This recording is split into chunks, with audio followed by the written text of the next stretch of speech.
Tamén tiña outras dúbidas, pero xa non as teño porque o que quero falar é de porcos, a min eso daseme ben. Ai, bueno, vamos pa ali, que che vou veña. ser un porquiño moi ben feitinho. Ai, sí. Ostras, Ai, o todo de riba. temos. Porquiño. Vaya cachas ten este porquiño, oiche. Estamos, señoras e señores, a menos dun mes do San Martiño. Como pasa o tempo? É verdade que con este tempo que temos, madre mía, non nos enteramos de nada, falamos de castañas, xa de matanza, pero hai un dito que di porco agostado, medio cebado. Efectivamente, os que tedes os porcos aí xa dentro do mes de agosto xa vai collendo a súa forma, xa ten xeitiño porque dentro de un mes é o San Martiño, cho que hai. É que estáis chegando o día de morrer a eses porquiños. E moita xente que xa os ten aí mercados e xa os están cebando, están xa levando para a casa para acabar de cebalos eles. Os que teñan sitio, claro. Outros porcos pois quedan nas granxas, como na granxa de Celso en Lalín. El ten varias, de porcos celta, de porco duro, oi. Que rico duro que é. Pois xa ves ti.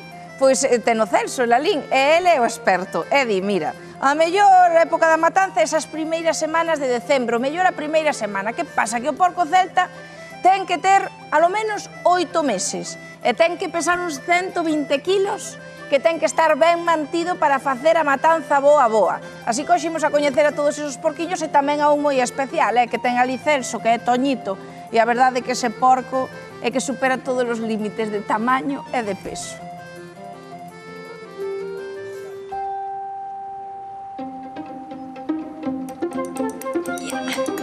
Queda un mes para a matanza e hai que coller forza. Pero ti que estás facendo? Dixétesme que había que coller forza que remolachas, Celso. Pero a remolacha para os porcos que collan eles forza para matalos despois. Bueno, nós tamén temos que ter forza. Teño que Tomade, tirar como- chicos. Una. Ai, susteinos, pobriños. A parte das remolachas que comen nesta época. Comen patacas, comen millo, doulle tamén algo de cebada. Más pequenos comen pienso ainda uns cuantos meses. E o remolache e cabazos tamén, Xa, se lle andan modificando moito, tamén eles non están acostumbrados e non a comen. Ti és criador de porcos aquí en Lalín, máis ou menos cantos podes ter? Non sei, pero por lo menos tendrei 400 e pico. Son abondos, van todos para a matanza.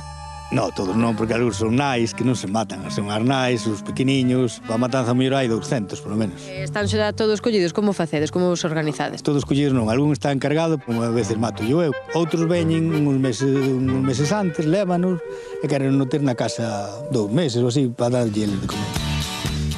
E canto nos pode costar? Un celta anda polo menos así para matar uns 600 euros. Estes agora como están, máis ou menos andarán 140, 150 kilos. E, bueno, de aquí a diciembre ainda engordan. Gustalle andar ao seu, aunque faga frío, hai veces que hai xiada e dormen fora. E aquí tes a outra parte dos teus animais, ainda que estes dos galegos non son, non? Non, estes xa son outros distintos, xa collen peso o doble cos outros, tendrán sobre 6, 7 meses, xa pesan, algún xa pesa casi os 150 kilos. Estes xa comen pienso, tamén comen remolacha e tamén lle dou algo. Arnais xa son landrán con duró. E por métese o semen de pediré, hai casi a mitad de precio. E é distinta a carne, a ver, cada un véndese máis desto, a ver. Pero hai que falar da importancia do seu benestar antes da matanza. Aquí tranquilos están, iso Claro. influe na calidade da carne. Todo animal, mínimo antes de matar, ten que estar tranquilo, porque se está nervioso, influye a carne. Despois notase o sabor da carne, a tranquilidade é todo. E para engordar tamén. Se queremos un porco destes, imos a tempo xa ou xa imos tarde? Destes aquí da granja, sí, destes P3, sí, porque, bueno, aquí normalmente hai todo o ano. Dos celtas non, se non o tes encargado, ainda queda algún, pero os celtas xa non hai tantos. Calidade é a calidade.